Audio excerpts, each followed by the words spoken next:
ഇത്തവണ പുതുവത്സര ദിനത്തിൽ പത്തനാപുരം ഗാന്ധി ഭവനിലെ വൃദ്ധജനങ്ങൾക്ക് പുതുവത്സര സമ്മാനമായാണ് യൂസഫ് അലി എത്തിയിരിക്കുന്നത്.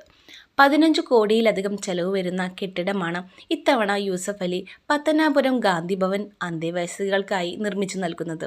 ശിലാസ്ഥാപനത്തിനായി പത്തനാപുരം ഗാന്ധി ഭവനിലെത്തിയ യൂസഫ് അലിയുടെ ഒരു വീഡിയോയാണ് ഇപ്പോൾ വൈറലായിക്കൊണ്ടിരിക്കുന്നത്.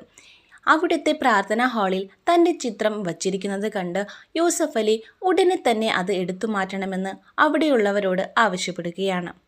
തൻ്റെ ചിത്രം വെച്ച് ഒരിക്കലും പ്രാർത്ഥിക്കരുതെന്നും ഞാനും നിങ്ങളുമൊക്കെ ദൈവത്തിൻ്റെ അടിമകളാണെന്നാണ് യൂസഫ് അലി പറയുന്നത്. ഇതിൻ്റെ വീഡിയോ ഇപ്പോൾ മാധ്യമങ്ങളിൽ വൈറലായിക്കൊണ്ടിരിക്കുകയാണ്. കെട്ടിടത്തിന് തൻ്റെ പേരിടണം എന്ന് പലരും ആവശ്യപ്പെട്ടത്. എന്നാൽ അതിനേക്കാൾ മഹത്തരമായ ഒരു പേരാണ് ഇട്ടിരിക്കുന്നത്. നമ്മുടെ രാഷ്ട്രപിതാവിൻ്റെ മഹാത്മാഗാന്ധി